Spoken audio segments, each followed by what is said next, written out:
नमस्कार मित्रों। इंडिया आने के बाद ये मेरा फर्स्ट वीडियो है इंडिया से, और ये तो इस बात का वर्णन किया ही नहीं जा सकता कि भारत माता की गोद में आकर भारत माता को अपनी जन्मभूमि के साथ साथ कर्मभूमि बनाकर कितनी प्रसन्नता हो रही होगी। तो मित्रों, आज हम बात करेंगे योगी जी के एक विस्फोटक इंटरव्यू के बारे में।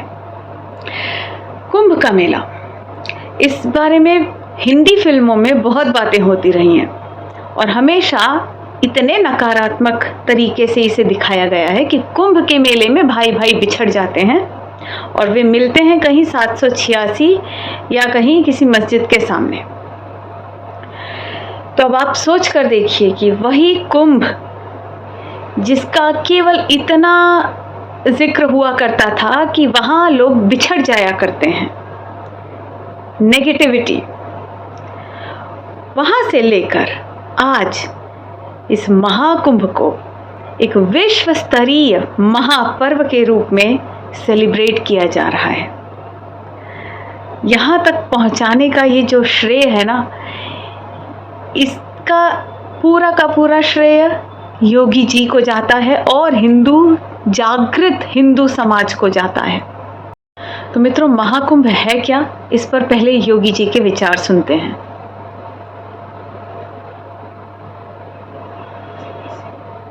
हमारा प्राचीन ऋषि सदैव एक बात की प्रेरणा देता रहा है, आनो भद्रा कर्तो यंतु विश्वत, यानी ज्ञान जहां कहीं से भी आए उसके लिए अपने द्वार खुले रखो जी। और खुले रखो का मतलब हमारे ऋषि मुनियों की जो परंपराएं थी, उन्होंने उसे इन आयोजनों के साथ हजारों वर्ष जोड़ा। उसके पीछे आध्यात्मिक और धार्मिक कारण भी जुड़ा कि देवासुर संग्राम के बाद अमृत की बूंदें जिन जिन 4 पवित्र स्थलों पर गिरी, वे महाकुंभ के आयोजन हुए। लेकिन हमारी ऋषि परंपरा के लिए ये सब भारत की ज्ञान की इस समृद्ध परंपरा में चिंतन मनन के भी एक अवसर थे। प्रयागराज, हरिद्वार, उज्जैन और नासिक त्र्यंबकेश्वर,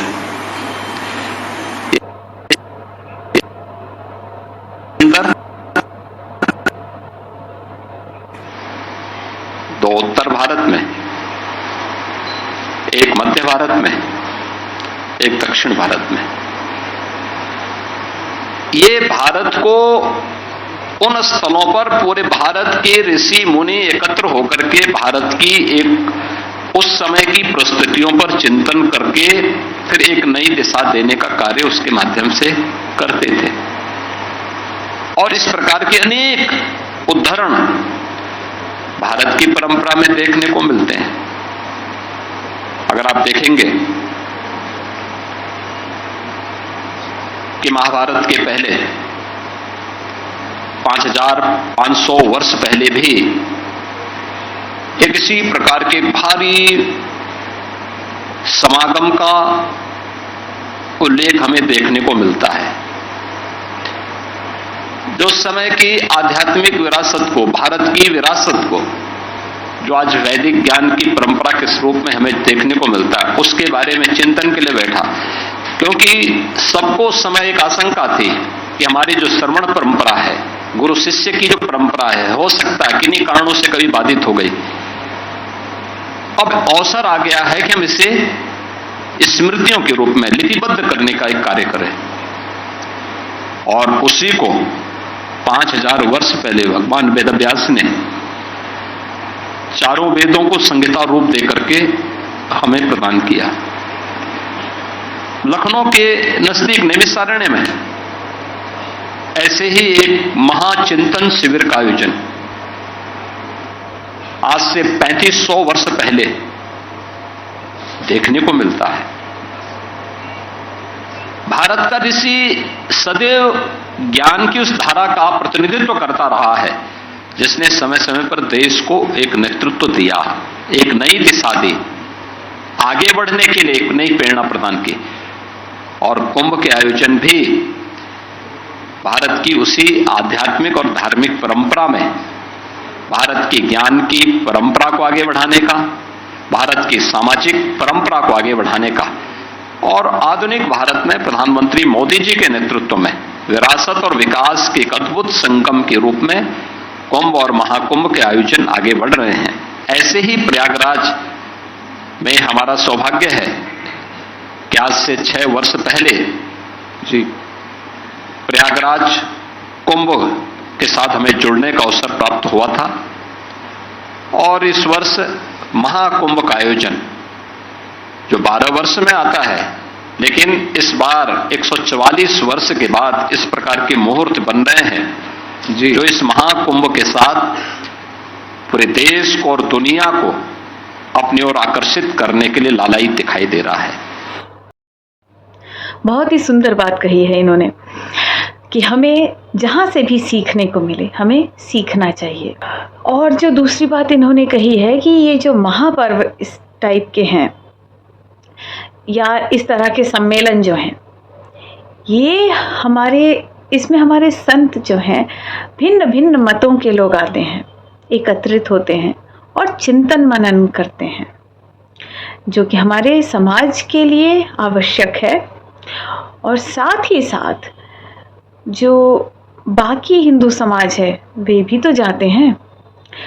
तो एक तरह से इस तरह का जो महापर्व है, ये आयोजन अपने आप में हिंदू समाज की एकजुटता का पर्याय बन जाता है। और आपने देखा होगा कि बहुत सारे लोगों को कुंभ के आयोजन से बहुत पीड़ा हो रही है। वो क्यों हो रही है? उसका एक कारण ये भी है कि यहाँ इस तरह का आयोजन जो है, स्पेशली इस बार का महाकुंभ जो है, जिस ग्रैंड तरीके से वो आयोजन किया जा रहा है और जितने अधिक लोग आ रहे हैं, इतने सारे हिंदुओं को साथ में देखकर मलिन म्लेच्छों को तकलीफ होनी बहुत ही नॉर्मल सी बात है। डर जाते हैं वो। कितने करोड़ लोग आ रहे हैं वहाँ पर, सोचिए, इतने हिंदू एकत्रित हैं। हमारी एकता से ही तो डरते हैं ये सब। और यही कारण है कि तरह तरह के मुद्दे बनाए जा रहे हैं, तरह तरह की अफवाहें फैलाई जा रही है। अब कह रहे हैं कि पूरा का पूरा कुंभ जो है वो सारा वक्फ लैंड पर हो रहा है। देखिए, सनातन तो हमेशा शिखर पर ही रहा है, इसलिए सनातन है।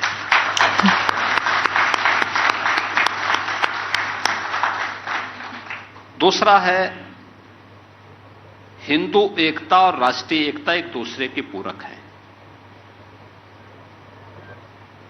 याद रखना, मैंने एक बार कहा था कि बटेंगे तो कटेंगे जी, ऐसे ही नहीं कहा था। इतिहास इस बात का गवाह है। एक हैं तो सेफ हैं।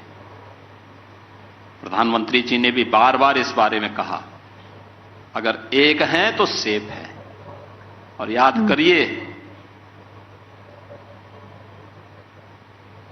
इतिहास इस बात की गवाही दे रहा है, प्रमाण प्रस्तुत कर रहा है।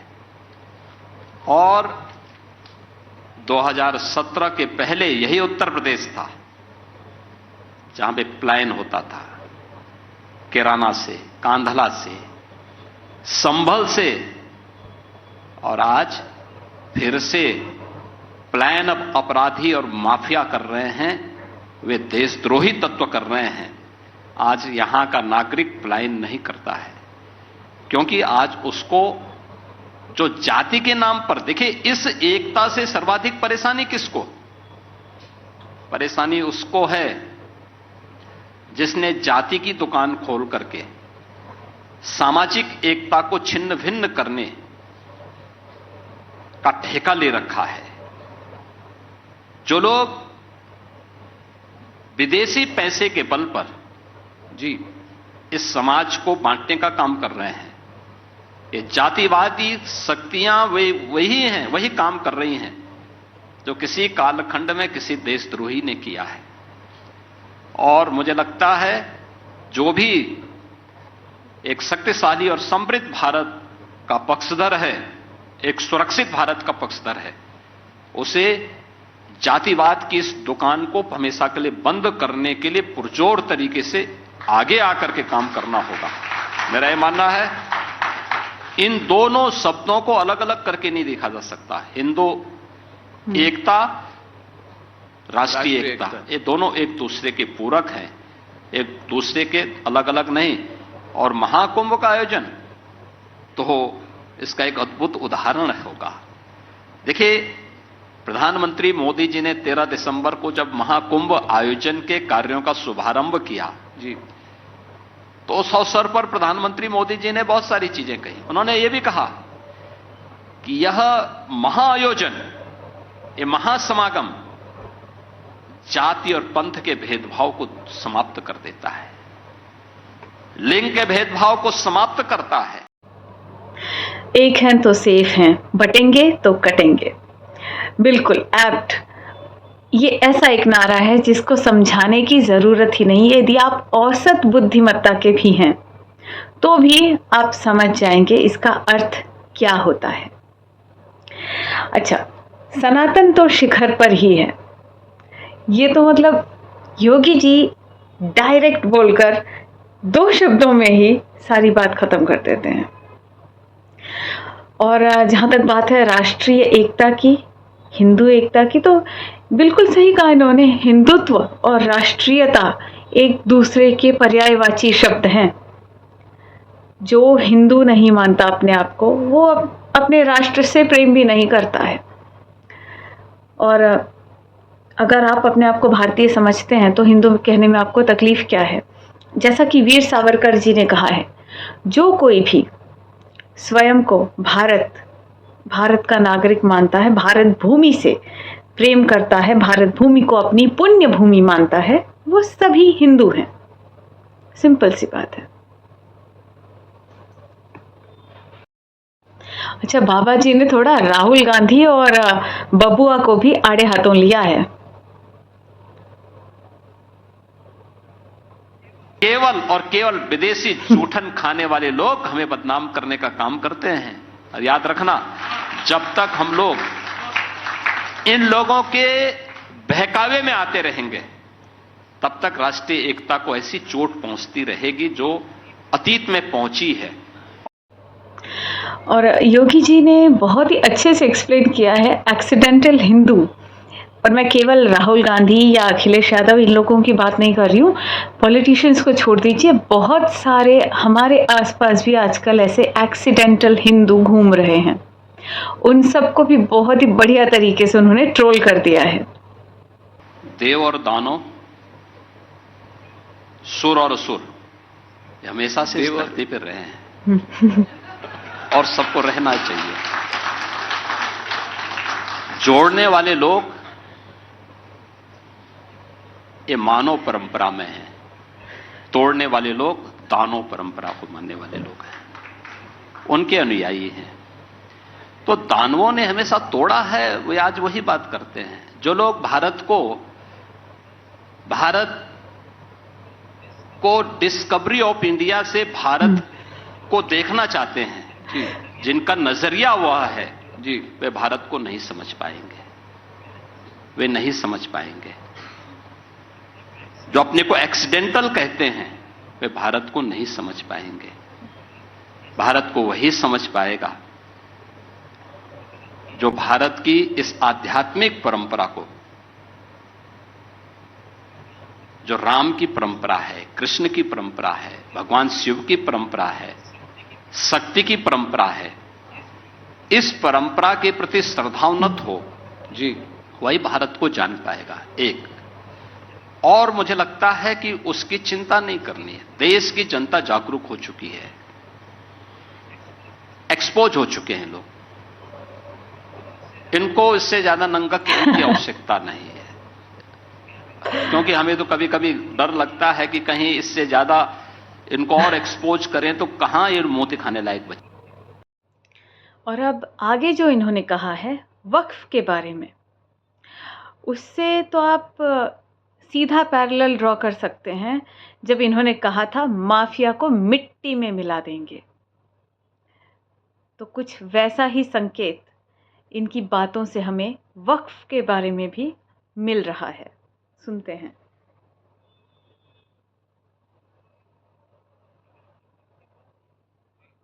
जहां तक आपने वक्फ की बात की है जी, मैं तो कभी कभी आश्चर्य होता है ये वक्फ बोर्ड है या कोई माफियाओं का बोर्ड है, भू माफियाओं का बोर्ड बन गया।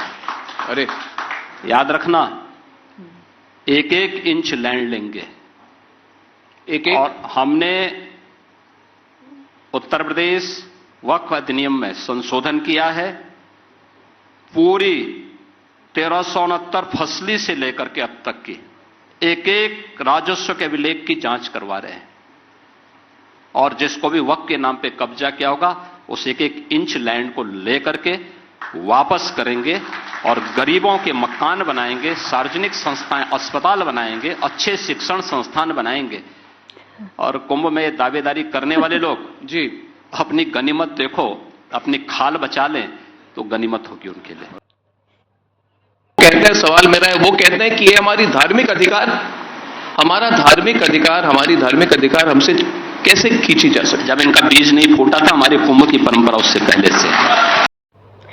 तो ये तो रही योगी जी की दो टूक, डायरेक्ट दो शब्दों में सीधा वार करते हैं गीगा चैट योगी जी। अच्छा, अखिलेश यादव को भी योगी जी ने अच्छे से ट्रोल किया है और डायरेक्ट जवाब दिया है। आप सोचिए, अखिलेश यादव जिनके पिताजी ने राम भक्तों पर गोलियां चलवाई थी, वे स्वयं को यदुवंशी कहते हैं, और वे आकर अनाप शनाप चीजें बोले जा रहे हैं। वो बताएंगे कि कुंभ का आयोजन कैसे होता है।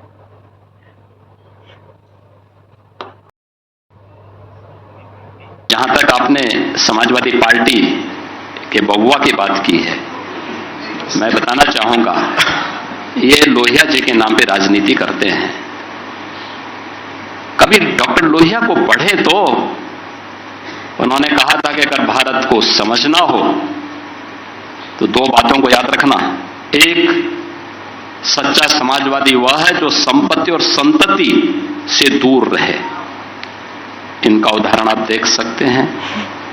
और दूसरा, उन्होंने कहा भारत को अगर समझना हो तो राम, कृष्ण और शंकर, इन तीनों को पढ़ो, तीनों का अनुसरण करो। भगवान राम उत्तर से दक्षिण, भगवान श्री कृष्ण पूरब से पश्चिम को जोड़ने वाले, और 12 ज्योतिर्लिंग के माध्यम से संपूर्ण भारत को जोड़ने वाले, ये तीन आराध्य देव जिस परंपरा में हो उसको कोई बाल बांका नहीं कर सकता। ये डॉक्टर लोहिया की बात है। तो कम से कम लोहिया को पढ़ें। तो अगर लोहिया को पढ़ेंगे तो मुस्लिम परस्ती से बच पाएंगे।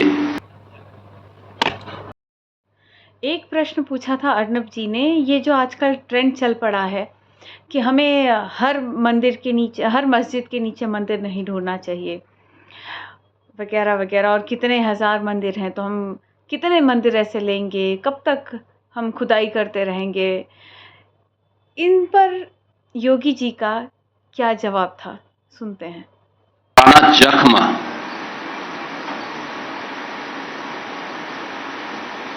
का उपचार होना बहुत आवश्यक है, नहीं तो कैंसर हो जाता है। और उपचार होना भी चाहिए, वरना सोचिए कि संभल जो हरिहर देव की भूमि है वह आज मुस्लिम बस्ती कैसे बनकर रह गई है। कल राम मंदिर प्राण प्रतिष्ठा दिवस की पहली वर्षगांठ है। आशा करती हूं आप सभी भी हर्षोल्लास के साथ इसे मनाएंगे। जय श्री राम, वंदे मातरम।